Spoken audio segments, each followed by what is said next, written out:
जी नमस्कार साथियों, स्वागत है आपका अपने YouTube channel digital modern academy पर। मैं आदर्श। हम ज्योग्राफी निरंतर पढ़ रहे हैं। उसी क्रम में हमने हिमालय ख़त्म किया। हिमालय के बाद हमने पर्वतीय क्षेत्र ख़त्म किए। अब पर्वतों के बाद आज हम पहुँचे अपने कहाँ, भारत के पठारी क्षेत्र। तो आज हम क्या पढ़ेंगे, भारत के पठारी क्षेत्र। चलिए आइए, ये पर्वतों से रिलेट होता है इसलिए मैं आपको पठार पढ़ा रहा हूँ। हम इसी क्रम में पढ़ेंगे कि चीज़ें कनेक्ट होती जाएंगी और आपको समझने में क्या होगी, आसानी होगी। अगर मैं एकदम से कभी कुछ पढ़ाऊँ कभी कुछ पढ़ाऊँ तो क्या है, आपकी थीम इतनी अच्छी डेवलप नहीं हो पाएगी। और मेरा काम केवल एक ही है, आपकी थिंकिंग को ब्रॉड करना, माइंड में थीम सेट करना। ठीक है, थीम सेट अगर हो जाती है तो फिर कोई भी दिक्कत किसी भी तरीके की आएगी नहीं आपको ज्योग्राफी में। चलिए आइए, तो आज हम क्या पढ़ेंगे भारत के पठारी क्षेत्र। तो पहले सबसे पहले मेरा जो डेली का काम है मैं वही करूँगा। पहले मैं आपको क्या दिखाऊंगा बच्चा, अपना मैप। मैंने प्लेन मैप क्यों लिया है, इसका भी कोई ना कोई कारण होगा। बिल्कुल है सर, बताइए। देखिए क्या है कि उस दिन हमने क्या पढ़ा था, ये हमारी अरावली पर्वत पढ़ा था हमने, विंध्याचल पढ़ा, बुंदेलखंड पढ़ा, इस तरीके से पढ़े थे। अब आइए, अब आज हम क्या पढ़ेंगे, पठार। तो बच्चा ये एक पठार है, ठीक है, और इसका नाम है। अभी सब चीज़ें एकदम क्लियर हो जाएंगी जैसे जैसे क्लास आगे बढ़ेगी। 2-4-5 मिनट आप कॉन्सेंट्रेट रहिए। मैं आपसे वादा करता हूँ बिल्कुल कोई भी चीज़ बाउंस नहीं करेगी, आपको माइंड में बिल्कुल चीज़ें सेट होंगी। ठीक है, ये मालवा का पठार है, फिर ये है, ठीक है, और ये है बुंदेलखंड। ठीक है, उसके बाद यहाँ आएंगे, एक ये पठार है और इसका नाम है दक्कन का पठार। तो हमने ये आपको क्या किया, आपको हमने 3 बताया। इसका नाम मैं लिखना भूल गया हूँ, लिखता हूँ, बुंदेलखंड। ठीक है, तो मालवा और बुंदेलखंड का पठार और दक्कन का पठार। फिर एक बच्चा यहाँ पर है हमारा, और बहुत ही फेमस है छोटा नागपुर। छोटा नागपुर, ये छोटा नागपुर का पठार है। उसके बाद एक पठारी क्षेत्र हम और पढ़ेंगे, वो पढ़ते हैं पूर्वोत्तर भारत में। और पूर्वोत्तर भारत में अगर मैंने आपको बताया था, आपको याद हो, ये हमारी मेघा दीदी है। ठीक है, मेघा दीदी पे ही हमारा वहीं आसपास ये एक पठारी क्षेत्र है और इसको कहते हैं मेघालय का पठार। मेघालय का पठार, ठीक है। इस मेघालय के पठार को कई बार परीक्षाओं में पूछा गया है। इस तरीके से पूछा जाता है कि मेघालय पठार हिमालय का हिस्सा है या नहीं। तो ये हिमालय का हिस्सा नहीं है, ये हिमालय का हिस्सा नहीं है। फिर ये हिस्सा किसका है सर, ये प्रायद्वीपीय भारत का हिस्सा है। ये क्वेश्चन कई तरीके से आता है, बस शब्दावली बदलती है, आंसर एक ही रहता है।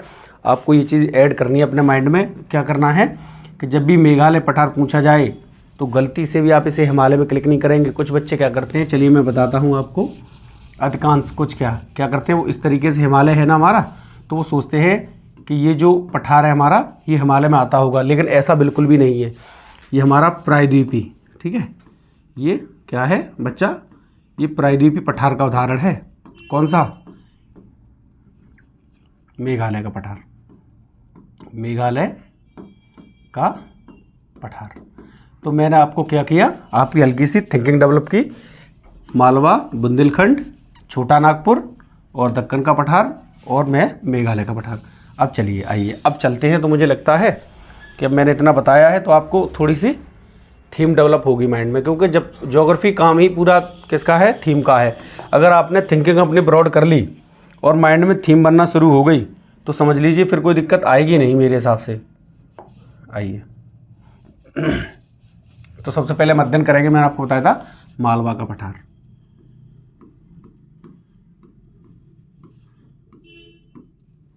मालवा का पठार, जैसे ही मैंने मालवा का पठार लिखा तो सबसे पहले आपके दिमाग में एक क्वेश्चन आया होगा कि सर इसका विस्तार किस किस स्टेट में है, कहाँ का है। चलिए आइए बताता हूँ मैं आपको।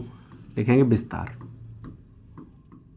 ठीक है, तो विस्तार है इसका, एक सेकंड रुकेंगे, अब देखिए, ठीक है। तो मालवा का पठार और इसका विस्तार लिखेंगे मध्य प्रदेश,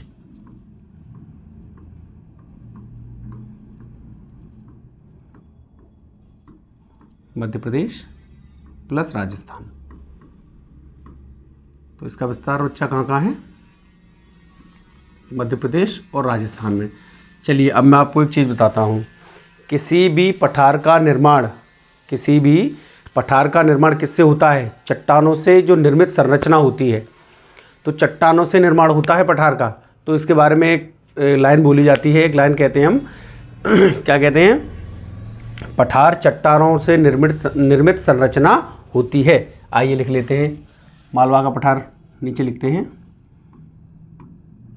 पठार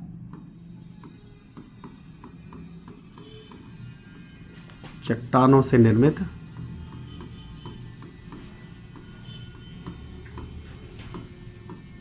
एक संरचना होती है। अब जाहिर सी बात है कि जब ये चट्टानों से निर्मित है तो कोई सर चट्टानें भी तो होंगी। जी सर बिल्कुल होंगी। तो सर वो कौन सी चट्टानें होंगी जिससे हमारा मालवा का पठार बना है ना? तो ऐसी कौन सी चट्टानें हैं जिनसे हमारे क्या मालवा का पठार है उसका क्या हुआ है बच्चा? निर्माण हुआ है या बना है। ठीक है, तो चट्टानें मैं आपको लिखाता हूँ। बेसाल्ट,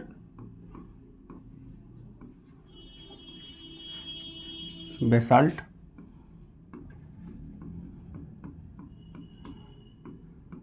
चट्टानों से इसका निर्माण हुआ है।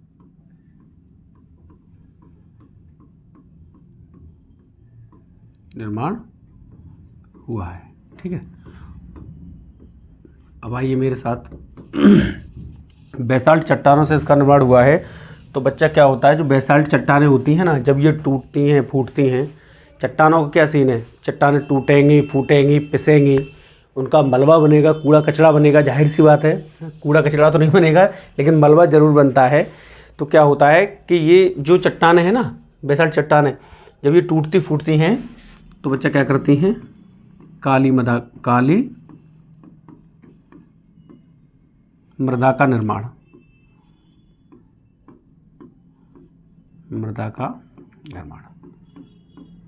ठीक है भाई। ये क्या करती हैं? काली मृदा का निर्माण करती हैं। ठीक है, क्या करती हैं भैया? काली मृदा का निर्माण करती हैं। कौन? बेसाल्ट चट्टानें। अच्छा, काली मृदा के बारे में थोड़ा सा लिखेंगे। काली मृदा, तो काली मृदा किसके लिए अच्छी रहती है भाई? कपास। यही कारण है कि मालवा पठार है, जो मालवा का पठार है हमारा, उस क्षेत्र में सबसे अधिक अगर देखा जाए तो सबसे ज़्यादा क्या कपास उगाई जाती है। ठीक है, तो आपको क्या करना है? इसका स्क्रीनशॉट लीजिए। थोड़ी सी 2-4 बातें वो और हैं इसके बारे में, मैं फिर वो आपको बताता हूँ।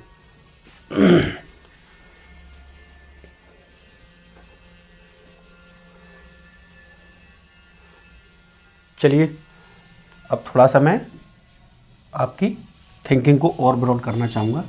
जैसे मान लीजिए ये कोई बच्चा क्या है, ये कोई इस तरीके से पठार है। ठीक है, ये क्या है बच्चा?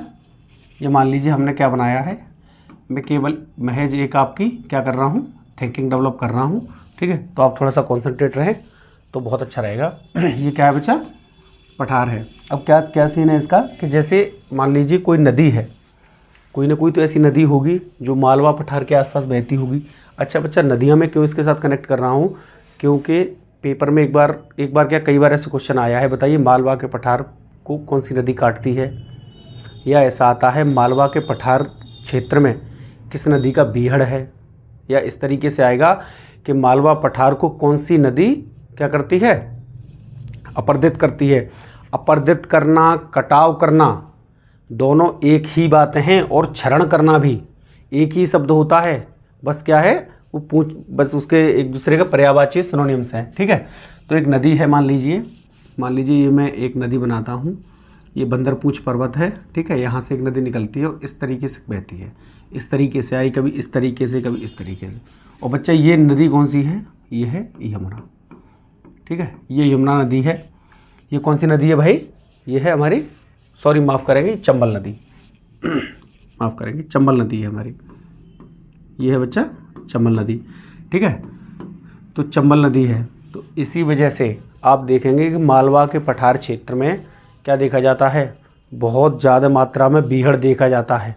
क्या देखा जाता है? बीहड़ देखा जाता है। मूवियों की जो पुरानी पिक्चरें थी उनकी शूटिंग ऐसी बीहड़ में ही तो होती थी। ये जो क्षेत्र है, मान लीजिए ये क्षेत्र है, ये क्या है? ये बच्चा बीहड़ है, इस तरीके से, ठीक है। और ये नदी क्या कर रही है? इसको निरंतर, पठार को निरंतर ऐसे इस तरीके से इसको अपर्दित कर रही है। निरंतर ये इस तरीके से निरंतर इसका क्या हो रहा है बच्चा? हम देखेंगे इसका निरंतर अपर्दन हो रहा है, ठीक है। इसीलिए बोला जाता है, क्या बोला जाता है? आइए अब मैं आपको लिखाता हूँ इसके बारे में, ठीक है।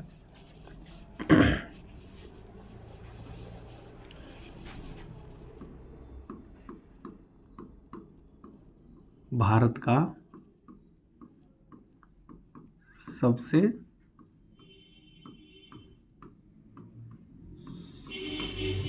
अपर्दित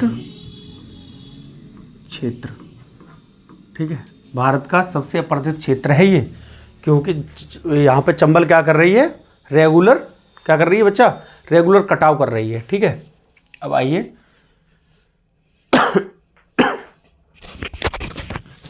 तो आपसे एक क्वेश्चन पूछा जाएगा, मालवा के पठार में कौन सी नदी बहती है? तो लिखेंगे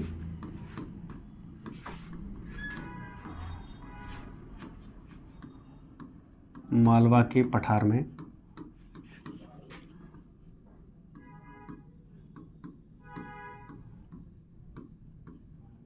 चंबल नदी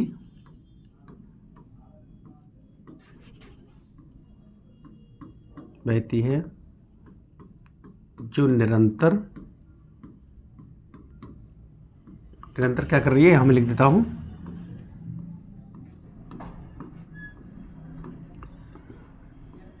अपर्दन करती है एवं बीहड़ क्षेत्र का निर्माण करती है।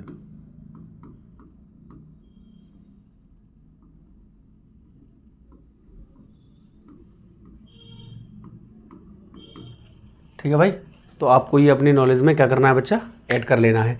चलिए इसी के साथ साथ अब चलते हैं थोड़ा सा चंबल नदी पर। अब चंबल नदी जब बहती है यहाँ पर, तो चंबल से रिलेटेड भी हम 2-4 बातें पढ़ेंगे। चंबल नदी कहाँ बह रही है? मालवा के पठार में बह रही है। और क्या कर रही है? अधिक से अधिक मात्रा में क्या कर रही है बच्चा? कटाव कर रही है। और कटाव की वजह से यहाँ क्या है? बीहड़ पाया जा रहा है, जो मैंने आपको यहाँ पे बताया है। अब देखिए, आइए, अब चंबल नदी आई है तो क्यों ना चंबल नदी पर पीएचडी किया जाए थोड़ा सा। चंबल नदी या कोई भी नदी जब हम पढ़ेंगे पठार से कनेक्ट करके, तो आप ये समझ लीजिए कि वो नदी पठार के साथ क्या करती है बच्चा? कॉमन क्वेश्चन बना के आती होगी, इसलिए मैं आपको ये कनेक्ट करके पढ़ा रहा हूँ। नदी में यहाँ पे क्यों पढ़ा रहा हूँ आपको? क्योंकि पठार और नदी कॉमन मिलकर क्वेश्चन बनाती हैं। आइए, चंबल नदी, ठीक है, मालवा पठार पर क्या करती? बहती है, ठीक है। इस पर 3 परियोजनाएं हैं, लिख लेंगे। राणा सागर बांध, ठीक है, ये राणा सागर। फिर एक और है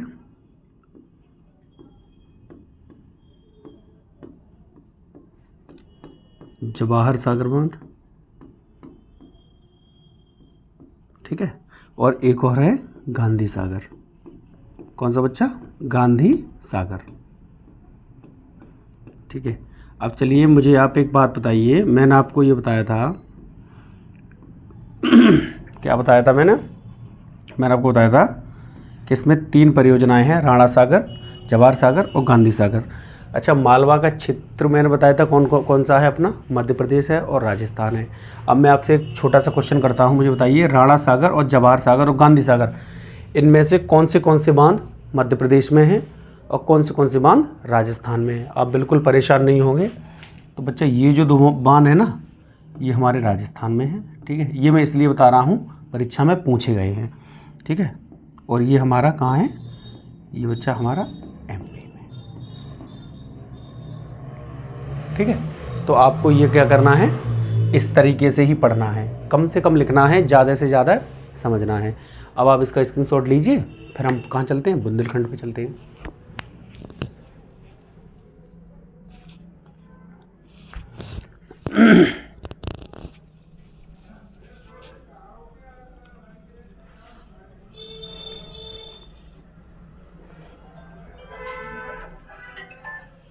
आइए भाई, अब चलते हैं बुंदेलखंड पठार।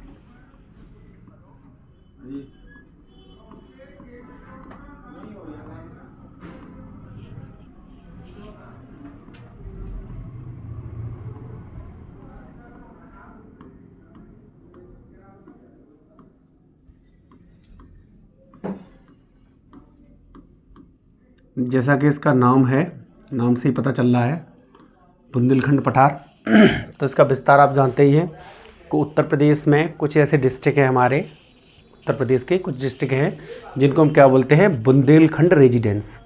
क्या बोलते हैं, बुंदेलखंड रेजिडेंस। तो आज मैं आपको बताऊंगा उत्तर प्रदेश में ऐसे कौन कौन से ज़िले हैं जो बुंदेलखंड पठार के अंतर्गत आते हैं, और ये RO ARO और PCS का फेवरेट क्वेश्चन है। तो इसका जो विस्तार है वो है मध्य प्रदेश, ठीक है, और उत्तर प्रदेश, उत्तर प्रदेश या फिर उत्तम प्रदेश हमारा, ठीक है, हमारा है तो उत्तर भी होगा और उत्तम भी होगा, ठीक है। ये इसका क्या है बच्चा, विस्तार है।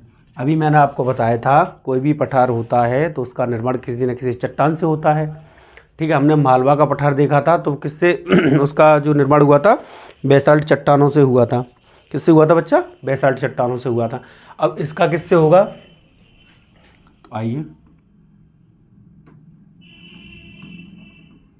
ग्रेनाइट एवं नीस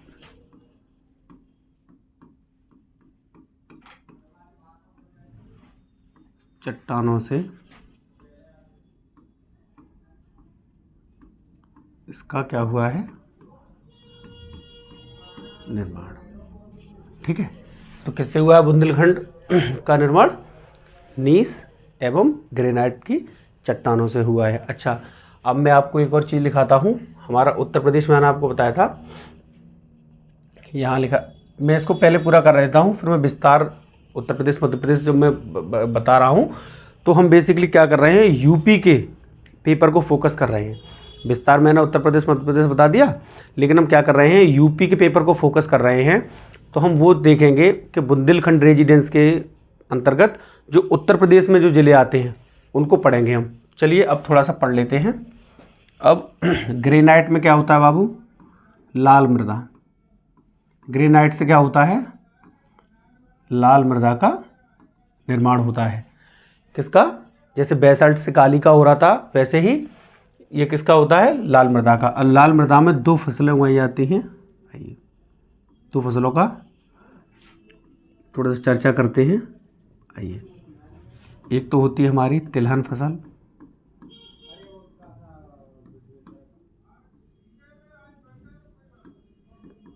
ठीक है, एक हो गई हमारी तिलहन फसल और एक हो गई दलहन।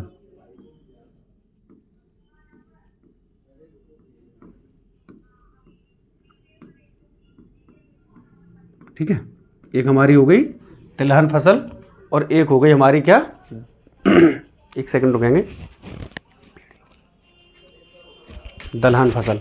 अब आइए देखिए, आइए, जैसे दलहन फसल है तो दलहन फसल में हम क्या पढ़ेंगे, जितनी भी हमारी दालें आती हैं या हमारे जितने भी क्या आते हैं बच्चा, मोटे अनाज आते हैं, ठीक है। दलहन फसल, इसके आगे लिखेंगे मोटे अनाज, मोटे अनाज, ठीक है। और मोटे अनाज कौन से हैं, जो हमारे अपने क्षेत्र में अब क्या होते हैं, बहुत कम मात्रा में होते हैं, लेकिन यहाँ भरपूर मात्रा में होते हैं। जैसे चना, जैसे मटर, ज्वार, ठीक है, और बाजरा। ये बच्चा हमारे कहाँ पे, ये लाल मृदा में होते हैं। और कहाँ, बुंदेलखंड रेजिडेंस के अंतर्गत ज़्यादा होते हैं। ठीक है, उसके बाद आ जाइए तिलहन। तिलहन में आ जाइए तो तेल हमारा किस किस से निकलता है? सरसों से निकलता है, सूरजमुखी, कई बार पेपर में आया है, इसको हाईलाइटेड कर लेना आप। ठीक है, सूरजमुखी कई बार आता है कि किस मृदा में होता है सूरजमुखी, तो सूरजमुखी हमारा लाल मृदा में होता है। किस क्षेत्र में होता है? तो बुंदेलखंड रेजिडेंस में होता है सूरजमुखी। ठीक है, और यहीं पर बच्चा एक और हम लिखेंगे सोयाबीन। इस तरीके से पढ़ेंगे हम चीज़ों को, समझ रहे हैं आप? कैसे पढ़ेंगे? इस तरीके से पढ़ेंगे। ठीक है, दलहन फसल मैंने बताई आपको, दलहन फसल को क्या कहते हैं बाबू? कभी दलहन फसल मोटे अनाज करके आ जाता है तो मोटे अजान कर दिया है मैंने गलती से, अनाज कर दूं, मोटे अनाज। ठीक है, ये मोटे अनाज है। और तिलहन फसल अगर आपसे पूछा जाएगा तो तिलहन फसल आप बता ही देंगे। तिलहन फसल हमारी ये रही। सूरजमुखी मैंने आपको बताई दी है कि इसको हाईलाइट करके रखना है। सूरजमुखी तैयार बैठा है आने के लिए कि दलहन में आता है कि तिलहन में आता है, बता देंगे। किस में आता है? तिलहन में आता है। कहाँ होता है सबसे ज़्यादा? तो बुंदेलखंड रेजिडेंस में होता है। किस मिट्टी में होता है? लाल मृदा, लाल मृदा या लाल मिट्टी में होता है। ठीक है, यही कारण है कि जो हमारा जो क्षेत्र है, जिस क्षेत्र में हम हैं, उस क्षेत्र में सूरजमुखी कम मात्रा में पाया जाता है, क्योंकि हमारे यहाँ मिट्टी लाल कम से कम है। ठीक है, आप इसका स्क्रीनशॉट लीजिए, फिर इसके आगे चलते हैं।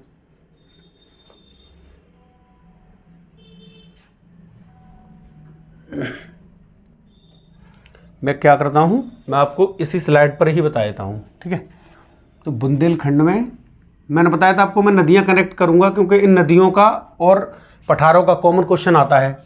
तो बुंदेलखंड में 2 नदी बहती हैं, एक का नाम है बेतवा, ठीक है भाई, और एक का नाम है केन। ठीक है, ये 2 नदियाँ हमारी कहाँ बहती हैं? बुंदेलखंड में बहती हैं। फ्लोचार्ट बनाते हैं अच्छा सा। ठीक है, बुंदेलखंड में बहती है कौन सी? बेतवा और केन। बेतवा को बुंदेलखंड की जीवन रेखा कहते हैं या जीवन दायिनी कहते हैं। बेतवा को बुंदेलखंड की क्या कहते हैं? जीवन रेखा कहते हैं। आइए,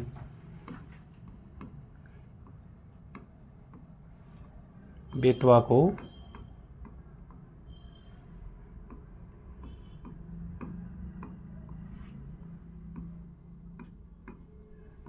बुंदेलखंड की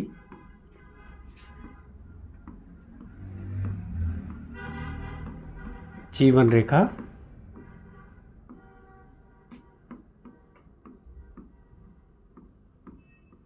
कहते हैं। अब इस पर कुछ परियोजनाएं हैं, वो मैं आपको यहाँ लिखा देता हूँ।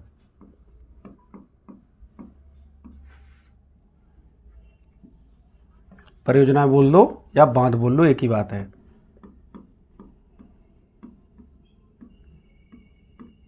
ठीक है बच्चा, तो कुछ परियोजनाएं हैं जैसे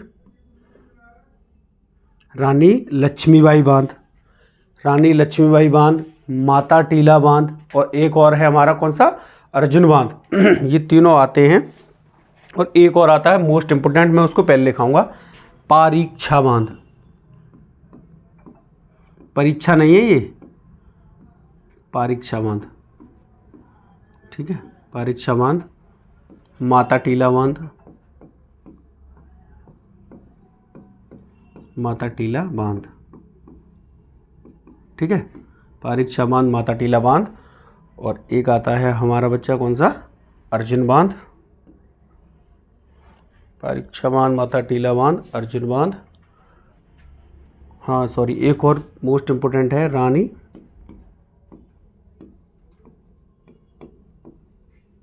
लक्ष्मीबाई बांध।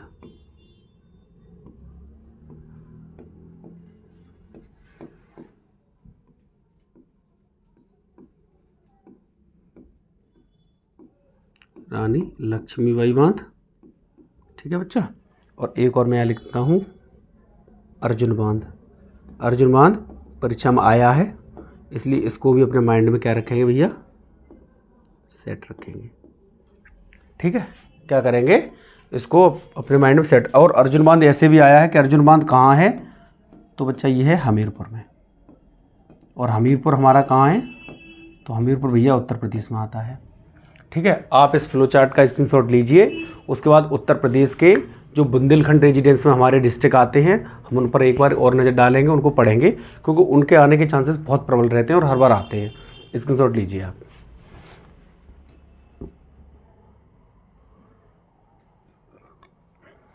चलिए आइए, तो मैंने आपको बुंदेलखंड बताया था, लिखते हैं एक बार। बुंदेलखंड, बुंदेलखंड पठार, और इसका मैंने विस्तार आपको बताया था। ठीक है, और विस्तार मैंने आपको कहाँ बताया था, तो आइए विस्तार बताया था मैंने MP प्लस UP। अब यूपी के अंतर्गत मैंने बताया था, यूपी में जो यूपी के अंतर्गत जो डिस्ट्रिक्ट है हमारे बुंदेलखंड में आते हैं, उनको हम लिखते हैं। आइए, ठीक है, तो कितने डिस्ट्रिक्ट हैं, टोटल 7 डिस्ट्रिक्ट ऐसे हैं हमारे जो कहाँ आते हैं, बुंदेलखंड रेजिडेंस में आते हैं। तो मैं एक क्रम से उनको कराऊंगा, उसी क्रम से अगर आप याद रखेंगे तो वो आपको ज़्यादा समय तक याद रहेंगे। और बहुत मेरा मानना है कि अगर आप उनको रिवीजन करते हैं तो कभी कोई भूलने का कोई चांसेस है नहीं। मैं अगर संभव हो सकेगा तो मैं आपको एक बार क्या करूँगा, मैप दिखा दूँगा। मैप से क्या होगा, आपकी थिंकिंग डेवलप हो जाएगी और आप उनको अच्छे से याद रख पाएंगे। तो सबसे पहले हम कहाँ चलेंगे, सबसे पहले हम उस डिस्ट्रिक्ट पर चलेंगे जो मैंने आपको बताया था। क्या बताया था, ललितपुर। ललितपुर हमारा तीनों तरफ से किससे, मध्य प्रदेश से घिरा हुआ है। और ललितपुर एकमात्र ऐसा जिला है जो उत्तर प्रदेश के एकमात्र जिले को स्पर्श करता है ना, किसको, झांसी को। तो सबसे पहले लिखते हैं हम ललितपुर।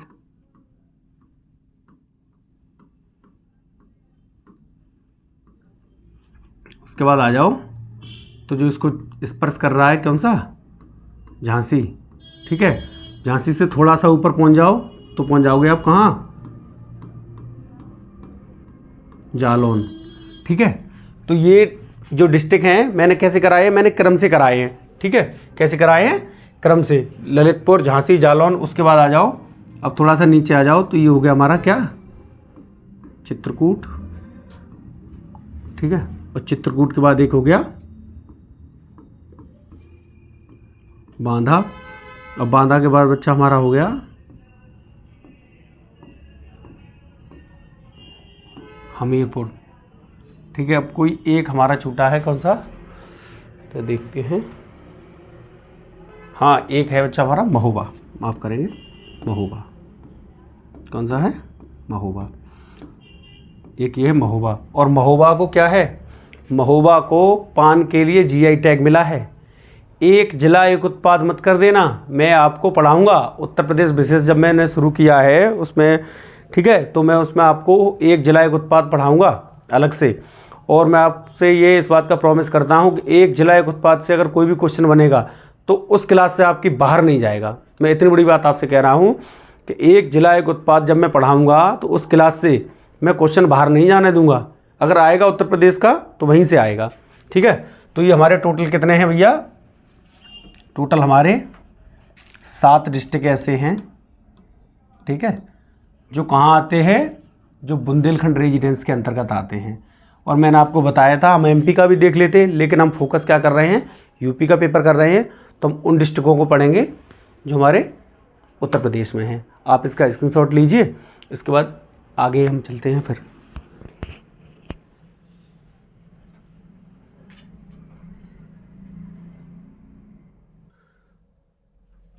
चलिए आइए, अब हम इसी क्रम में चलते हैं अपना आगे, और अब हम पढ़ेंगे छोटा नागपुर पठार।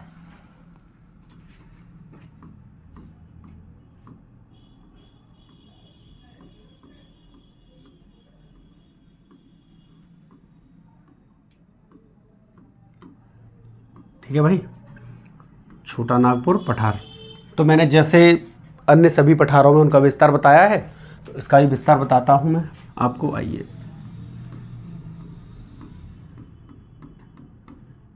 विस्तार इसका मेनली है वो हमारा कहाँ है, वो है झारखंड। विस्तार इसका कहाँ है भैया, तो झारखंड है। इस पठार को खनिज की नज़र से इसको हम क्या कहते हैं पता है तुम्हें, खनिज की नज़र से इसको खनिज का हृदय कहते हैं हम। क्यों? क्योंकि इस पठार में पर्याप्त मात्रा में खनिज पाए जाते हैं। जब पर्याप्त मात्रा में कच्चा माल खनिज पाया जाएगा तो जाहिर सी बात है क्या होगा, वहाँ औद्योगिक निर्माण होगा, औद्योगिक फैक्ट्रियाँ लगेंगी, उद्योग का निर्माण होगा, लोगों को क्या मिलेगा? रोजगार मिलेगा। समझ रहे हैं? तो आइए इसे हम एक संज्ञा और देते हैं,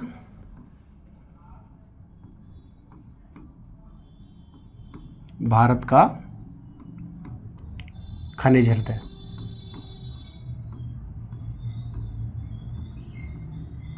भारत का खनिज हृदय। अब मैंने आपको झारखंड बताया है, तो झारखंड में क्या है, इस पर कुछ जो फैक्ट्रियाँ बनी हुई हैं हमारी, जो पेपरों में कई बार आती रहती हैं, कई बार पूछी गई हैं, या फैक्ट्रियाँ कहो, उद्योग कहो, तो वो मैं आपको लिखाता हूँ झारखंड। अब चलिए, ठीक है, तो सबसे पहले मैं आपको लिखाऊंगा, कई बार परीक्षा में आई है, जमशेदपुर।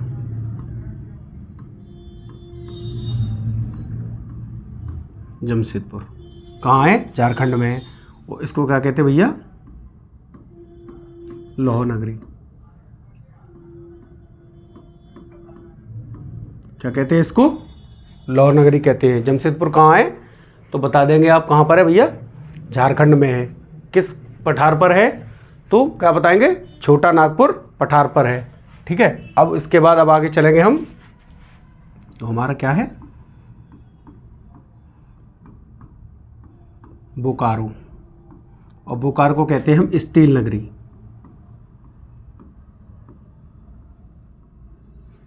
स्टील नगरी। उसके बाद एक है कोडरमा। ये सीधे सीधे पेपर में आते हैं स्टेटमेंट। मैं आपको ये और बता दूं, ये जब भी आएगा, मैं विस्तार से, मेरा पढ़ाने का मतलब ही यही है फ्लो चार्ट के माध्यम से कि चीज़ें आपके माइंड में सेट हो जाएं। ये जब भी आएंगी सीधी आएंगी, इनमें इफ और बट नहीं होगा। जब भी आपको परीक्षा मिलेंगे सीधे सीधे रखे मिल जाएंगे। कोडरमा कहाँ है, किस पठार पर है, किसके लिए फेमस है, ऐसे आएगा आपसे। तो इसे कहते हैं बच्चा अभ्रक नगरी। अभ्रक नगरी। ठीक है, इसी तरीके से क्वेश्चन बनते हैं। ठीक है, एक और है छोटा नागपुर फेमस ही जिसके लिए है, वो है हमारा धनबाद। अगर आपने सनम पिक्चर देखी है, नहीं देखी है तो देखना, सनम पिक्चर देखी है तो वहाँ एक जगह दिखाई गई है धनबाद। और धनबाद किस लिए फेमस है? कोयला। ठीक है, कोयला नगरी। ये हमारी क्या है भैया? कोयला नगरी है। ठीक है, तो मैंने आपको ये बताया झारखंड। और झारखंड में जो औद्योगिक स्थान हैं, जो औद्योगिक उद्योग लगे हुए हैं और यही परीक्षा में कई बार आए हैं, तो इनको मैंने आपको लिखाया है। अच्छा, दूसरा मैंने भारत का खनिज हृदय किसे कहते हैं? छोटा नागपुर को। ठीक है, क्वेश्चन ऐसे ही बनेगा, कोडरमा कहाँ है? झारखंड में है। किस पठार पर है? मालवा पठार पर है। किसके लिए फेमस है? अभ्रक के लिए फेमस है। बात खत्म। क्वेश्चन वही होते हैं, बस थोड़ा सा ऊपर नीचे किया, शब्दावली घुमाई और आप क्या हो गए? बेहोश। तो बेहोश नहीं होना है। ठीक है, अब आइए, अब छोटा नागपुर पठार है, तो इस पर भैया एक बहुत ही महत्वपूर्ण हमारी नदी बहती है, जिसे हम क्या कहते हैं? दामोदर। दामोदर नदी। ठीक है, और इसी को हम कहते हैं रूर या फिर रूहर। इसे सर रूर या रूहर क्यों कहते हैं? बताएंगे सर, क्यों नहीं बताएंगे?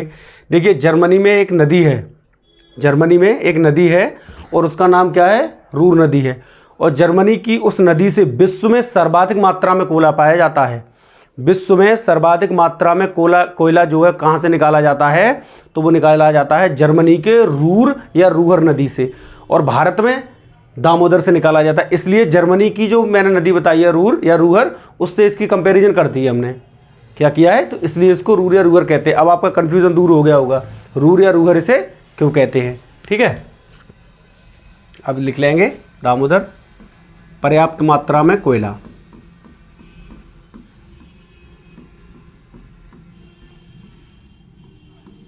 कोयला पाया जाता है।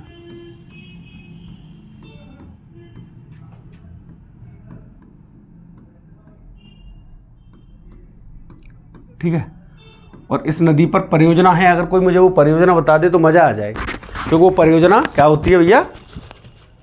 कई बार पूछी जाती है। और उस परियोजना का नाम क्या है?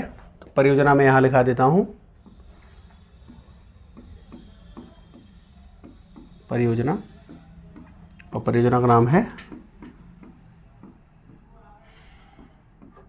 पंचेत, या फिर कभी कभी पंचेट भी आ जाता है, पंचेट बांध। ठीक है, ठीक है भैया। और इसी दामोदर को हम क्या कहते हैं? बंगाल का शोक। अब किसी को ऐसा लग रहा है क्या ज्योग्राफी चल रही है? अरे अगर किसी को ऐसा लग रहा है कि ज्योग्राफी चल रही है तो वो मूर्ख है। मैं ज्योग्राफी के साथ साथ आपकी स्टैटिक साथ साथ करा रहा हूँ। मैंने आपसे पहले भी कहा था, जो भी फैक्ट मुझे ऐसा लगता है कि परीक्षा में आने के लिए तैयार बैठे हैं, या मुझे लगता है यहाँ पर ये अच्छे से कनेक्ट हो सकते हैं, बच्चे के माइंड में सेट हो सकते हैं, मैं उनको कभी नहीं छोड़ता हूँ, मैं साथ के साथ कराता हूँ। ठीक है। अच्छा बाबू, एक नदी और है। ठीक है, तो एक नदी को मैं यहाँ लिखता हूँ, स्वर्ण रेखा नदी है। आइए यहाँ लिख दे रहा हूँ मैं। ठीक है, एक तो हमारी ये हो गई दामोदर, और एक ये है, ऐसे करके लिख लेंगे इसको, स्वर्ण रेखा। इसी तरीके से आपको अपनी क्या करना है, कॉपी की स्लाइड जो होती है, कॉपी के पन्ने होते हैं उनको स्लाइड समझेंगे आप, और इसी तरीके से बनाएंगे इसको आप। क्यों? जब आप इस तरीके से बनाते हैं तो क्या होता है, दिमाग पे पड़ता है जोर, दिमाग करता है आपका काम, जिसमें आपने लगा रखी है क्या, जंग। समझ रहे हो? तो रटना नहीं पड़ेगा। फिर आप जब आपका दिमाग काम करेगा तो फिर चीज़ें क्या होंगी, आपके माइंड में अच्छे से सेट होंगी। इसलिए मैं इस तरीके से लिखाता हूँ। मैं वन लाइनर लिखा सकता हूँ, लेकिन मैं लिखाऊंगा नहीं। मैं चाहता हूँ आप भी दिमाग चलाएं। ठीक है, तो ये स्वर्ण रेखा है, स्वर्ण रेखा नदी। और भैया इस पर एक जलप्रपात है, हुंडरू।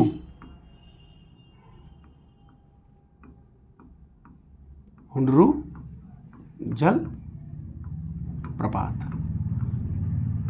हुंडरू आ जाता है, कभी कभी हुंगरू कह देता है, लेकिन अगर आपने सुना है, पढ़ा है, देखा है तो आप पेपर में कर ले जाएंगे। ठीक है, तो ये दो नदी थी, तो हमारी होगी दामोदर। ठीक है, और दामोदर के साथ साथ दामोदर के जो भी इंपॉर्टेंट फैक्ट थे मैंने वो बताए। एक स्वर्ण रेखा, और स्वर्ण रेखा में हुंडरू जलप्रपात पूछा जाएगा। इससे ज़्यादा मुझे नहीं लगता है कि आपके पेपर के एग्जाम व्यू से अगर देखेंगे हम, पेपर के पॉइंट ऑफ व्यू से, तो इससे ज़्यादा ऊपर नीचे कुछ नहीं होगा। आप इसका स्क्रीनशॉट लीजिए छोटा नागपुर का। छोटा नागपुर के बाद अब मैं आपको दक्कन पढ़ाऊंगा।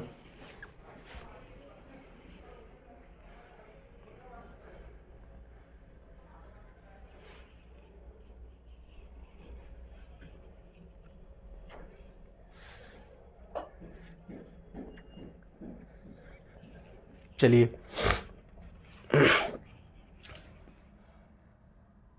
आइए अब चलते हैं दक्कन का पठार।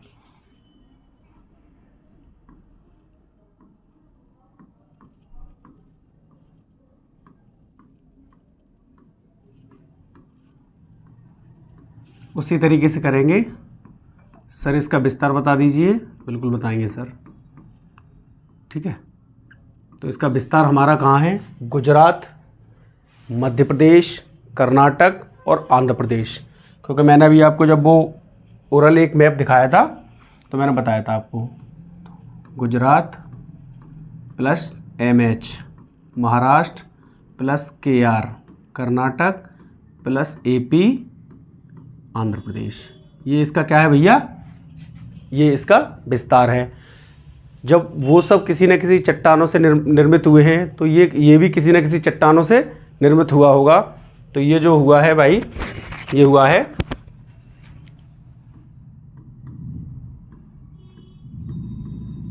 बेसाल्ट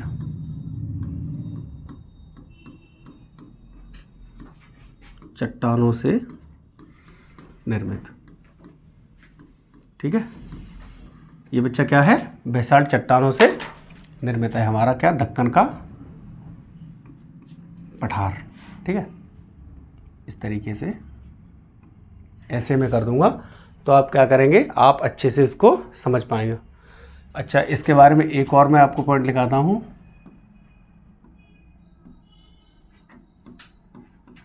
भारत का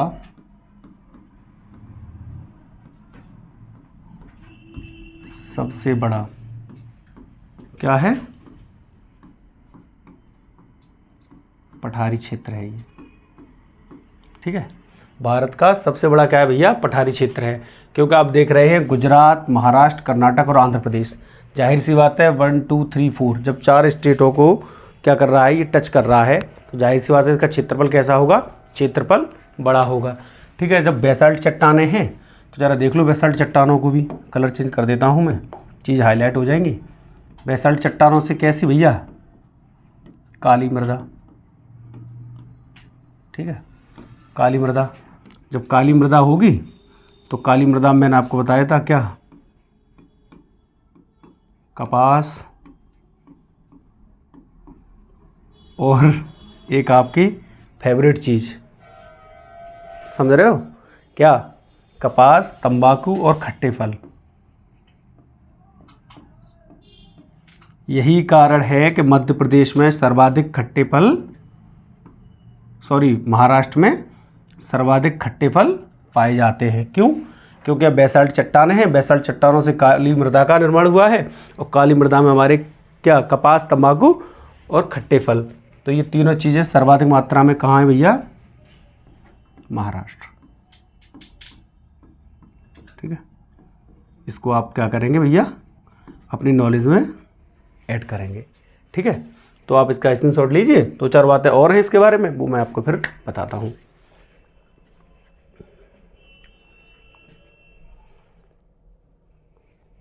चलिए मैं इसी पर लिखा देता हूँ।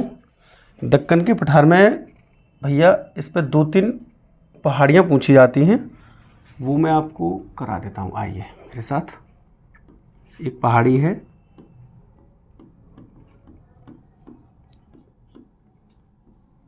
सतमाला पहाड़ी। ये क्वेश्चन, ये जो पहाड़ी में बता रहा हूँ, तो मैं क्यों बता रहा हूँ, ये आई हुई है किसी न किसी परीक्षा में। मैं वही आपको कराऊंगा जो कहीं ना कहीं किसी न किसी एग्ज़ाम को क्या कर रहा है, टच कर रहा है। तो एक सतमाला पहाड़ी है, एक अजंता पहाड़ी है,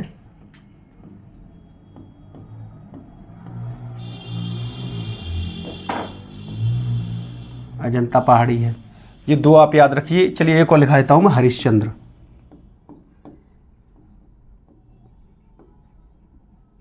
हरिश्चंद्र पहाड़ी। तो भैया ये क्या हो गया, ये आपका हो गया दक्कन का पठार। तो मुझे नहीं लगता कि दक्कन का पठार आपको अब परेशान करेगा।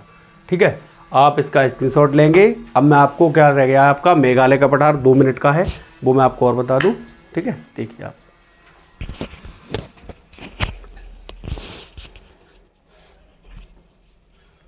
चलिए अब ज़रा मेरे साथ एक बार मैं मैप दिखाना चाहूँगा। देखिए ये रहा हमारा क्या, मैप। आइए मेरे साथ। तो मैंने आपको बताया था मालवा का पठार, दक्कन का पठार, बुंदेलखंड, छोटा नागपुर। ठीक है, और छोटा नागपुर के बाद मैंने आपको क्या बताया था, यहाँ पे हमारी मेघा दीदी हैं, मेघालय है, और मेघालय में मैंने आपको बताया था क्या, मेघालय पठार। यहाँ मेघालय पठार। और मैंने आपको ये बताया था मेघालय पठार जो है हमारा कहाँ नहीं आता है, तो हिमालय के अंतर्गत नहीं आता है। बच्चे यही अक्सर गलती कर देते हैं, वो क्या करते हैं, इसको मेघालय के अंतर्गत कर देते हैं, क्योंकि मेघालय कुछ इस तरीके से है ना, ऐसे, तो उन्हें ऐसा लगता है कि ये जो क्षेत्र है, ये क्षेत्र है, ये हमारा मेघालय को टच करता होगा, लेकिन ऐसा बिल्कुल नहीं है। और ये गलती आपको नहीं करती। 99% में बता रहा हूँ बच्चों, क्वेश्चन आता है, लेकिन गलती इसीलिए कर जाते हैं। ये जो हमारी, जो मैंने आपको बताया है ना, आइए लिखाता हूँ मैं पहले आपको, मेघालय पठार। ठीक है, मेघालय पठार। ठीक है, इसका विस्तार मेघालय में ही है, तो इतना ज़्यादा देखना नहीं है। चलिए आई फिर मैं लिखा देता हूँ, विस्तार अगर आ जाए, विस्तार तो लिख देंगे पूर्वोत्तर भारत। ठीक है, पूर्वोत्तर भारत। और पूर्वोत्तर भारत में भी अगर आपसे पूछ लिया जाए तो मेघा दीदी मेघालय में। ठीक है, तो कहाँ बताया मैंने, मेघालय में। अब इसको हैशटैग करके एक पॉइंट लिखो, यह है प्रायद्वीपीय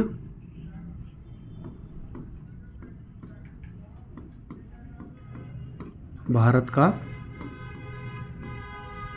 क्या है, पठार है। अतः यह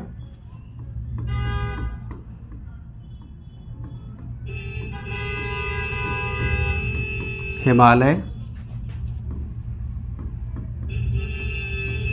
के अंतर्गत नहीं आता।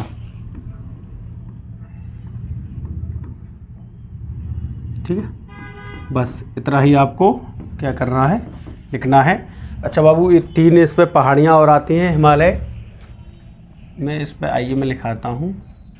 3 पहाड़ियाँ हैं, बहुत फेमस हैं, आप सब लोग जानते हैं, मैं भी जानता हूँ, मुझे पता है, आपको पता है, लेकिन मेरा कर्तव्य है कि मैं आपको बताकर चलूँ। तो एक है गारो पहाड़ी, एक है खांसी,